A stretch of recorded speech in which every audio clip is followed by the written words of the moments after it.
Hello and welcome to the Dillon Dialogue. This is May's edition. I am Kirsten Anderson, Director of Marketing and Communications with the Town of Dillon, and I'm here with Mayor Kevin Burns and Council Member Carolyn Scavera. Hi. Well, it's been a while since we've chatted in here. The weather is beautiful. Yeah, today. yeah. It actually feels like it finally feels like spring after the snow and wind and sleet and everything. I was out running early this week and I was caught in freezing rain, which was great. So, but now it's makes you run faster. Yeah, it does. But you wouldn't know that now. It looks like it's the perfect kind of weather you would want for a farmer's market or a concert, which is coming soon. Yeah. The other thing that happens when it gets nice up here is a lot of orange cones pop up everywhere. Tell us a little bit about what's going on. Yeah, so now that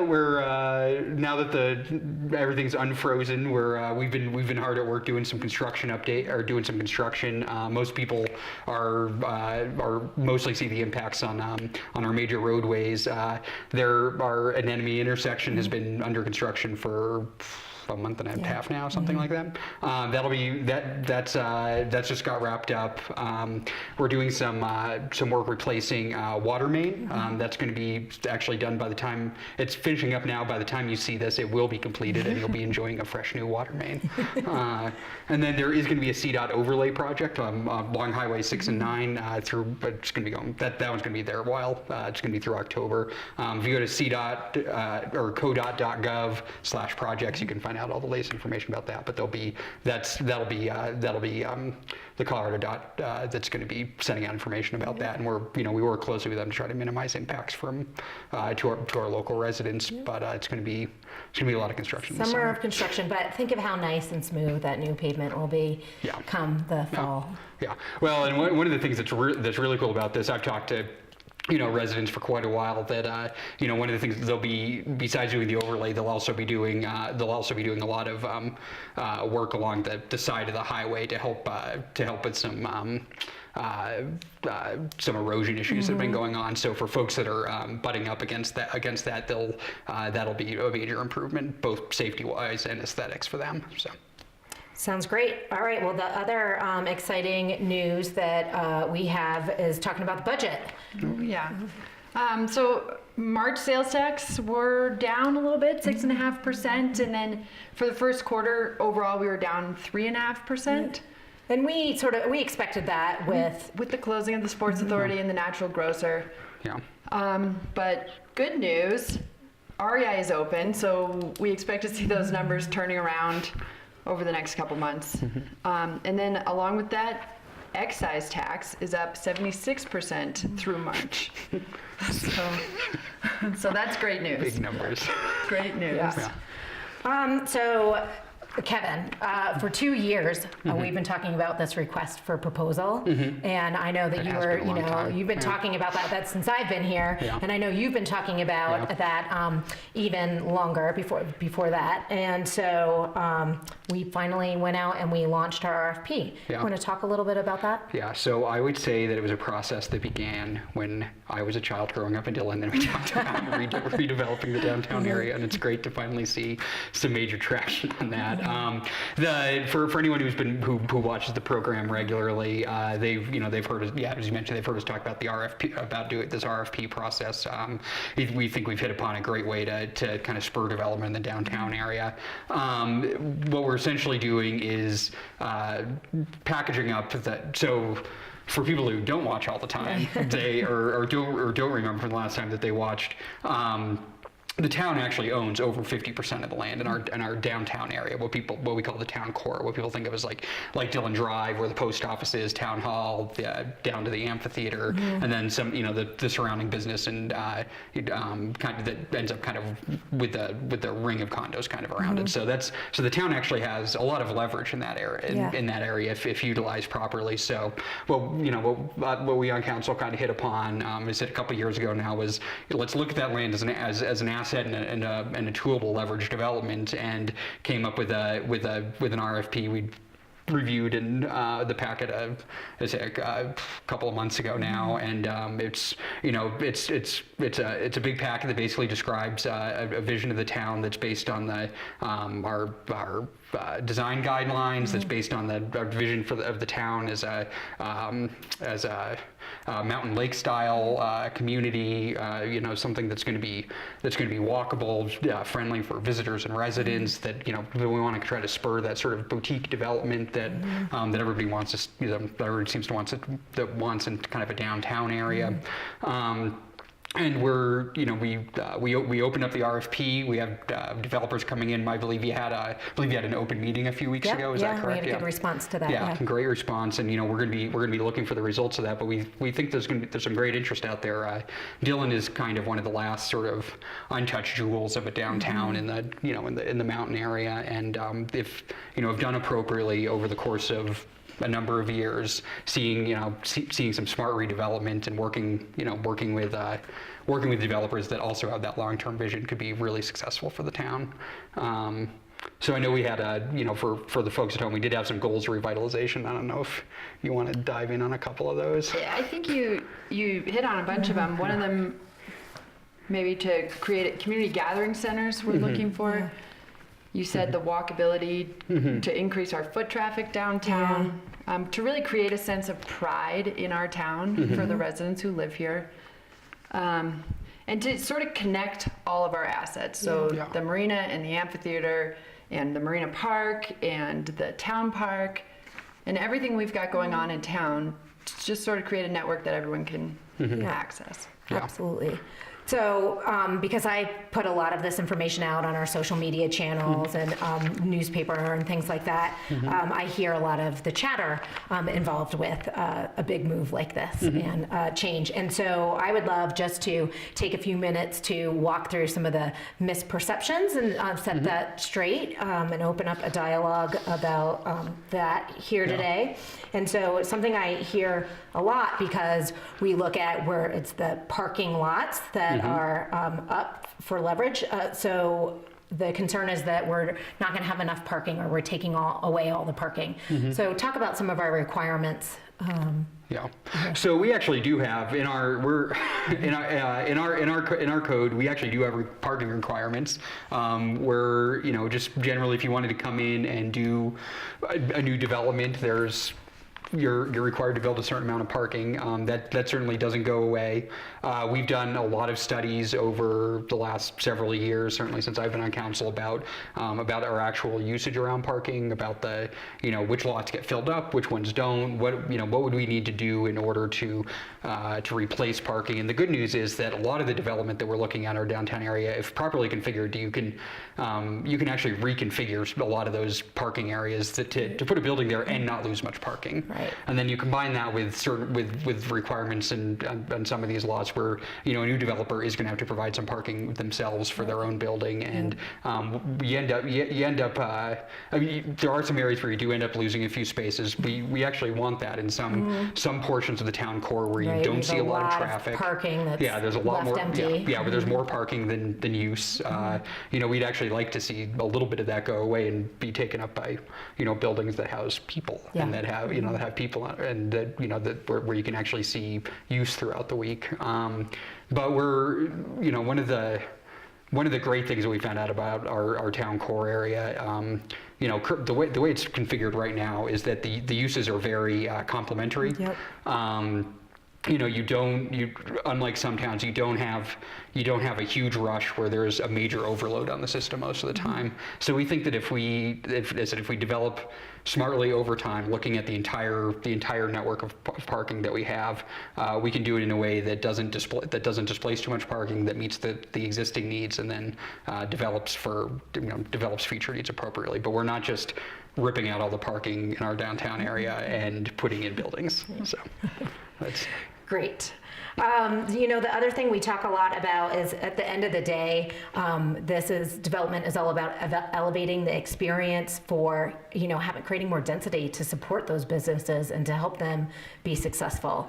And we had ODIT, the Office of Economic Development and International Trade. We had 2 free technical assistant grants with them, and they came in and did a feasibility study, which really told us about, what we already know, how desirable our community is and how many great assets we have, and how we can sort of drive more density, and that will really help our core area. And the next thing that they mentioned in that report that we all went through was sort of fostering relationships with existing businesses. And community outreach like that. And so, Carolyn, what kind of community outreach do you foresee as part of the next step of the RFP process? Well, once we actually have a proposal in front of us, then we'll discuss it at our meetings, which are of course open to everyone in the community. We've had a number of meetings so far where we're talking about the needs for housing and the needs to develop the downtown. So I think everyone's on board with that. Yeah. And then as a project comes to the table, we'll reach out to the community and get them involved. Yeah. Right. So I think it's also, it's worth noting, mentioning that outreach. We actually, when this first came up, we, when the council started contemplating it, we did have, we actually put, we extended this process out in order to do extra outreach to existing landowners on some of the initial platting work that kind of goes along with this RFP. So for most of the landowners, we have solicited feedback. We've gotten some great feedback. People who are interested in the process, people who have want to make sure that their property is protected and that's still going to be valuable to them. And I think that's certainly stuff we keep in mind. When we're for a lot of the town's land, they're smaller pieces, and the way to be most successful is through land assemblage. So maybe you work with an existing landowner that has a small piece of town land next to it, and if you put those together, you can do a great redevelopment that could make sense for the existing landowner, for a new developer, and for the town. Without actually having any specific proposals, it's hard to it's hard to talk to that specific landowner about a project that doesn't exist. But once you start getting proposals on the table, we can very concretely bring in a lot of these these landowners who might be impacted and say, do you want to partner with us on something? Is there is this something that interests you? Or if it's something that, hey, we like the building the way it is, well, how do we proceed in a way that doesn't impact you or positively impacts you? So I think that's as Carolyn said, that there's going to be a lot of outreach throughout this process, and we've done a little bit of that on the ground level. But as we start seeing these ideas solidify, we're going to see a lot more of that, because in order for this whole process to work, it involves kind of every stakeholder working together, or else we're not going to get the best the best development that we could. And certainly the town deserves having if we're going to do redevelopment using town resources, it has to be the best it can be. So. And even after we get the initial proposals, then comes the community outreach, and that's probably a year-long process where we're doing more analysis and things like that. Yeah, absolutely. Something really closely associated with redevelopment is obviously, and also a huge community issue, is workforce housing. Right. And so as we started launching this RFP, and with the 5A passing and the funds that will come our way to help support workforce housing, we came together as a council and did a retreat to set some base numbers. Talk about that experience. One of the first things we needed to do was figure out what we could support in town. And so basically with our utilities, we've determined we can support 400 additional residential units and 400,000 square feet of commercial space.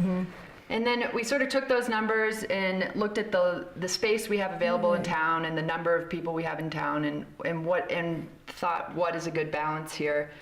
And we landed on a goal of 139 housing units in town, about 50-50 ownership and rental, a little bit, maybe a little more rental opportunity there we thought was lacking. And we can support that with the infrastructure we have in town now. So that's sort of our goal for the next upcoming years, developing the town. Absolutely. And one of the things that's it was great that we did this retreat. I think that for the town of Dillon, that's probably one of the first times that we really sat down and said, like, let's tackle this issue head on, the entire council. Let's kind of make sure that we're on the same page about what we want to do and what we want to see in the town of Dillon. And honestly, we are we probably are a little bit behind some of the other towns. We don't have any we don't really have major workforce housing projects coming up where we have collaborated on some great projects, particularly with the town of Silverthorne in the past, but the need is great, and we've been dollar challenged and land challenged in the past. It's I can't emphasize enough how important the last election was 5A for us as a town in order to be able to get some of those resources to start doing some of these projects. For us, it is going to have to be a matter of land acquisition for some major developments. It is going to be looking at through this RFP process as we're doing redevelopment, how can we sneak in some some workforce housing here and there that makes sense with how we're redeveloping. But it's great to see some of the a lot of the community-wide energy around this. We've had public meetings. As I said, we've had this retreat, and certainly it's something that I think that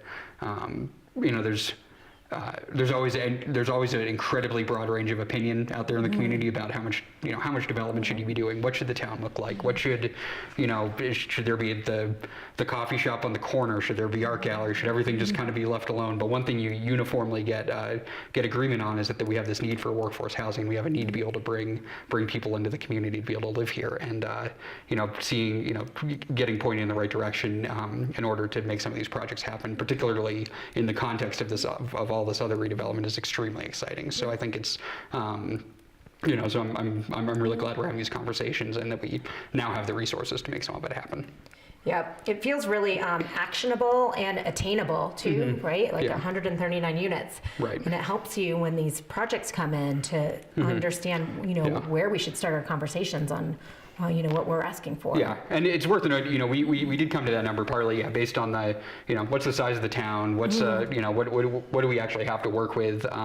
We looked at the county needs assessment that the sort of broad overview. So what's the Dillon slice of that? So we are trying to come at it at a very we're trying to take an analytic approach, not just throwing darts at the dartboard, but figure out what's really our portion to tackle. And I think that that does seem right. We are one of the smaller communities, so we have a decent chunk of the need, but that's but it's something that we can actually wrap our arms around instead of just saying there's an explosive huge need countywide. How does Dillon fit in? Yeah.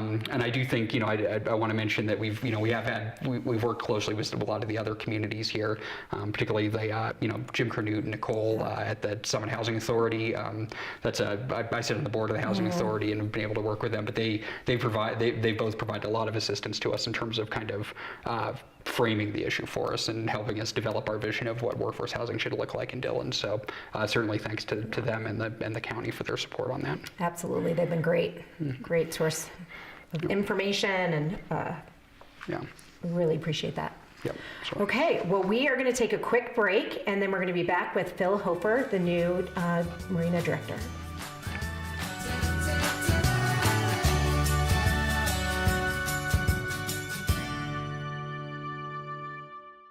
Welcome back to the Dillon Dialogue. We're here with Marina Director Phil Hofer. Hey, Phil, thank you. Yeah. Who will be doing some Steely Dan renditions later, I believe. Hey, We've just been talking about some of our favorite things, which is events and the farmers market, and of course, being out on a boat on the Dillon Marina. Not on Dillon Reservoir, from the Dillon Marina. Yeah, very excited. We are gearing up. We have lots to do, but spring has sprung. Water levels are really good, and it's going to be an exciting new year. We've got some new pontoon boats that came in. We've got the tiki bar deck redecked. Very exciting. Not open yet. Don't come down there yet. But staff is on. We're working very hard to get everybody up to speed, and it's just going to be an awesome year. So, being new, what are a few New and things? old? Yeah, new and old, because Phil was at the marina in the 90s, yeah, and then managed the Frisco Marina for several years before. 12 years in Frisco. Did 9 years in Dillon from 95 to 05, and then 05 to 16. So it's great to be back. Like I said, it's a vibrant part of the town of Dillon. I'm very excited, and you guys are really working hard on improving the amphitheater area and the infrastructure. And like I said, you guys are working on the core development, and so it's very exciting, the addition of REI, and so I'm excited to be part of it and making things at the marina. And we're going to update a few things and do some improvements for the long-term customer and the short-term customer, but we got our normal events, our opening this year. We're looking at the 26th, just because of the construction and access to the marina, which even though the weather's nice and the ice is off and the water's really about 12 feet down at this time, which is very functional for us, we just hard to get to us right now. So after the 26th, or on the 26th, we're looking at being a lot more accessible for the general public and our boating community, and Marina Park hopefully will be up and running also. There we go. But kickoff, that weekend, and then same with the Tiki Bar is going to be one of those delayed openings a little bit this year also. So Phil, what are we're glad to have you back in town. First of all, it's great, you mentioned a few of the changes people might be able to expect. You got some new pontoon boats. We're going to have a new deck, which is, last year I remember with his council we took a walk down there, and I hadn't really realized that when you don't have tables on there, it slopes down into the water. So that'll be very exciting from an aesthetic and safety standpoint to have that fixed. But what are a few of the other things that people might be able to expect down there? Just to throw in that I did build the Tiki Bar in 1996, and and the deck, and we moved the deck a few times and the Tiki Bar a few times. So it was time to do some redecking. But it's it's part of our fix it up now, but we're going to have some master planning and look at where are we going to go in the next. There's a 5 and 10 and 15, and what kind of legacy do I leave when I've come up with Phil's wacky ideas. But a lot of those safety features, we're revamping the launch ramp area and creating an additional area that we can help the flow a little bit and get that turnaround going. Access to the courtesy docks where customers come over, and we've got an interesting shoreline to work with. But that launch ramp area expansion is the boats have gotten bigger, the trucks have gotten bigger, the popularity of boating and coming up to the high country and getting out on the water. So we're creating that area when you come in. The parking lot was certainly a huge asset over the last few years when getting that updated was, and the lights and those security issues. The newest edition of the staircase from that's cool. Kind of connecting the downtown core area, walking through the condos, getting to the rec path, but now being able to get to the marina parking lot, and then from the marina parking lot into the marina. It's going to be, an amazing steel structure that got completed and is almost ready to go. I think we got some concrete pads to get that going. And for viewers, that's by the Marina Place condos. It's actually if you take that little connector from onto the rec path from Labonte, it's you take a quick. It's almost right. It's almost right over the hill, so so as you said, it's a great connector. You can pretty much head right down into the marina from and from instead down. of we do like our hiking and our adventureness, but this is a really nice feature that's going to create that flow of once you get to the marina, and you can come back up and you hit the rec path into the amphitheater area and all that work that was done a few years ago. Also a lot of safety features. We're adding lights to the gangways and the gates for those customers, and walkway lights right on the docks. We're putting reflective signs so the customer can find out where their slip is a lot easier. The experience for the short-term customers coming in, we revamped the retail area and created a lot more retail. Sporting some of it today, but cleaning that area up. We also added a safety video, so when you do come in, you'll get the same story every time you come into the marina and rent a boat from us. And the sailing school improvements, we've hired a coordinator, 2 part-time instructors, along with our 2 full-time instructors who are really pushing the sailing school and trying to get that sailing community going in conjunction with the Dillon Yacht Club. I've had a long-standing relationship with them and their junior sailing, trying to create the next generation of sailors, and that's a good relationship, which brings us to what we would call the Hobie Beach area into the Dillon Bay or the lagoon, and that area is going to be revamped with expanded storage area for the canoers and kayakers and stand-up paddle people. Also, our concessionaire, Stand Up Colorado SUP, will be in that area also, so we're a little more protected when the winds kick up, and you can still be paddling without being exposed to the main body of the reservoir. So that area is going to be revamped again. We're the list is long. Yeah. The wave attenuator. So I believe the ADOC, which has been our wave attenuator since about 88, 89, is seeing some better days. And so she needs some help. And we've bought a 400-foot wave attenuator that the staff will be working on installing starting the 22nd. We've got all the hardware there, and this is going to create a buffer in the launch ramp area and the courtesy dock area and the whole marina from A dock all the way around the corner. So that's an exciting project. Decking, you said decking. Very nice. Some of those 30-year-old boards that have been coming up, we are going to replace with concrete. Great. So we got concrete tiles, 2 foot by 3 foot.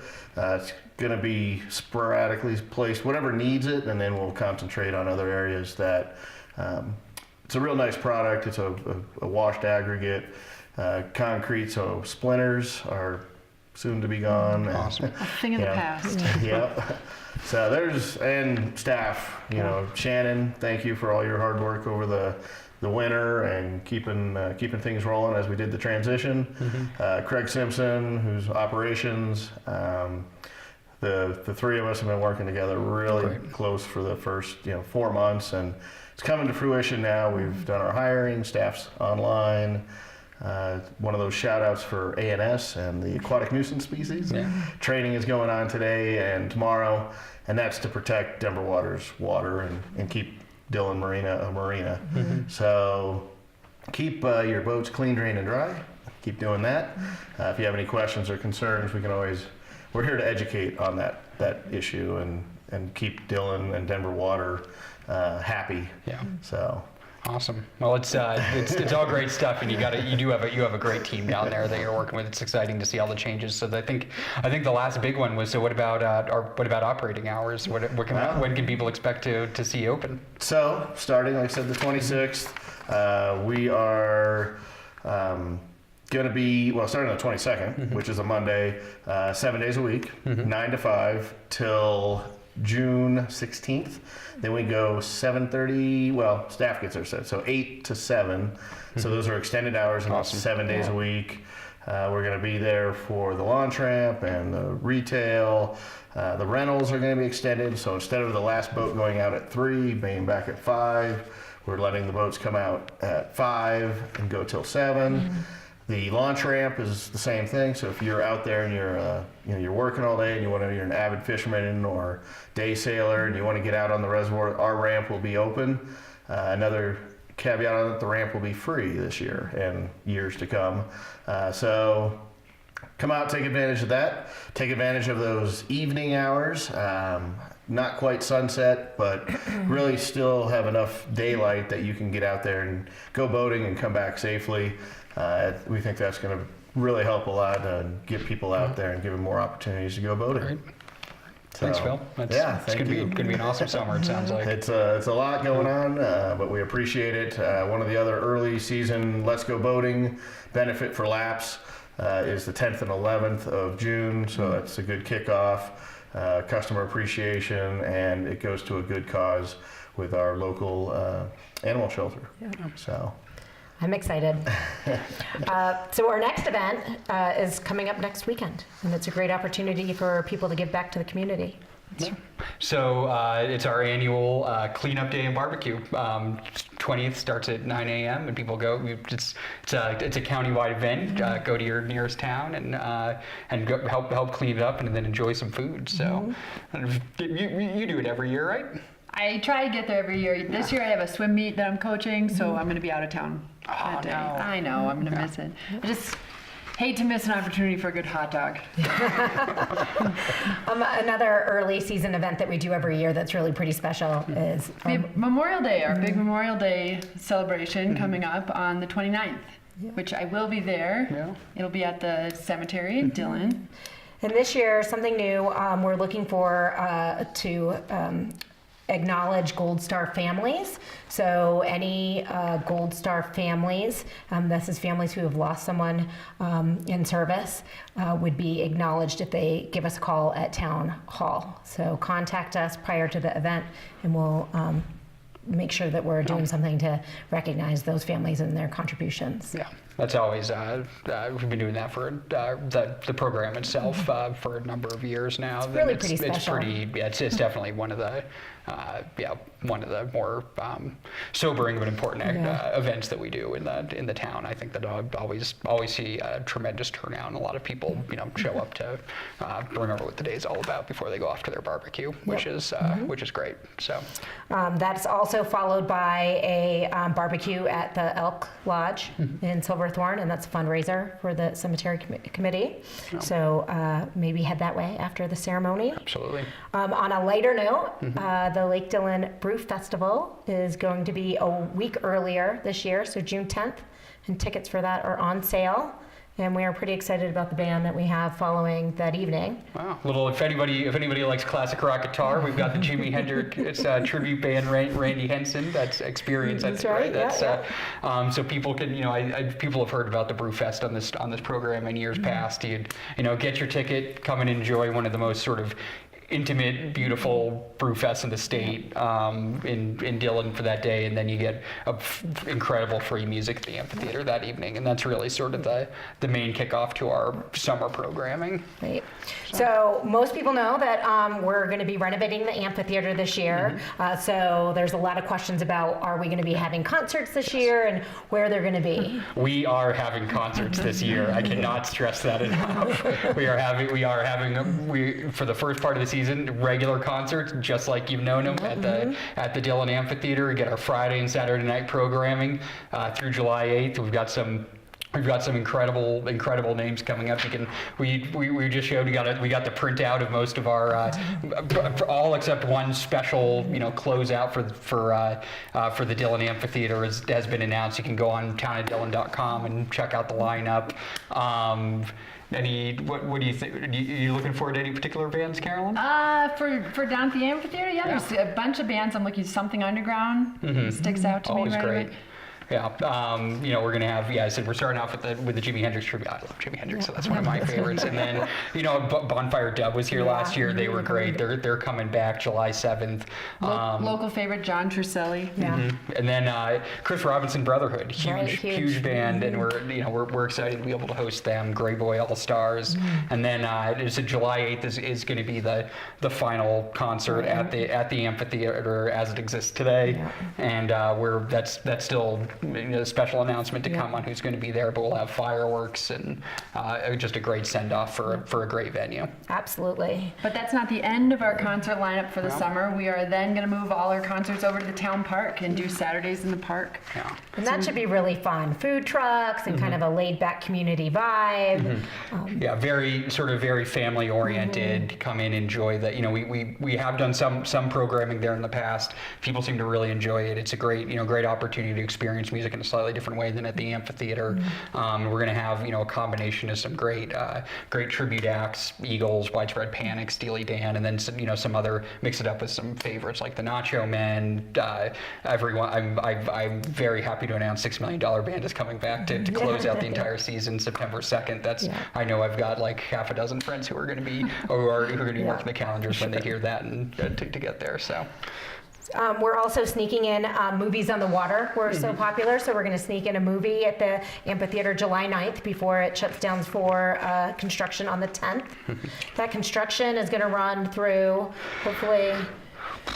That's right. So the plan is we'll be open by next 4th of July. Yeah. There again. Yeah, we're hoping that July 8th, that's that weekend after the 4th of July, we'll shut it down, and then we're going to be trying to move mountains and earth to literally in some cases in order to get open by the next 4th of July so that we can bookend the amphitheater experience that way. And I think it'll be really special to see the current amphitheater, which is near and dear to everyone's heart, to give it a proper send off, and then to be able to reopen on around 4th of July weekend next year will be incredibly special as well. So something new that we're doing is yoga in the park. Adding to SUP yoga that we started last year. So this is going to be a suggested donation. There's yoga at the farmer's market at 9 a.m. And then there's various days that it will be either at the amphitheater or on at Point Dillon. So get outside, get your Zen on, get your stretch on. Visit townofdillon.com to get specific times and dates. I've learned some yoga moves recently. I started doing Are you going to demonstrate something for us? I can do Warrior 2. That was badass. It's cool. Yeah, I don't know. cool. Everyone should do it. I've liked it. I hadn't done yoga till pretty recently. It's actually kind of awesome. Yeah, it is really So we'll fun. see you there at Yoga in the Park. Yes. I've been doing aerial yoga, Kevin, and at Body Essentials, and it is amazing too. So you have these silk ropes, and basically you twirl around and you get inverted, and there's no pressure on your head, and you feel like Lady Gaga at the halftime of the Super Bowl, basically, without the stilettos. That's awesome. That describes how I feel at every town council meeting. All right, so visit townofdillon.com for a complete events lineup. Thanks for joining us today. Farmers Market. Oh, yeah, Farmers Market. Yeah, Farmers Market, Buffalo Street. Are going to be on Friday starting June 9th, running through September 2nd? Yeah, September absolutely. 2nd. Or sometime in There's where September. you can get your hot dog. Yeah. I Not will get September it. 2nd, it's September Get your fresh 15th. veggies, get your hot September dog. 15th. September 15th. Okay. Yeah. And I forgot. So yeah, contacts at dillonmarina.com or 970-468-5100. Give us a call. We've got a new online reservation system, so check that out. That's going to save you some time on the phone, but use your computer and make a reservation with us. That's new this year also. So, but yeah, give us a call. Give us a shout. Check us out. Yeah. And the same goes for everything. If you go to townofdillon.com, you can find contact information for myself, for Carolyn, for anyone else on town council. You can find staff contact information if you had questions about what you saw in today's program or anything else in your mind about Dillon. It's and we're all happy to chat as much as possible about the town. So. And we'd love to see you on the first or third Tuesday of every month at our council meeting. Right? Yeah, absolutely. Okay, thanks for joining us today. See you next time.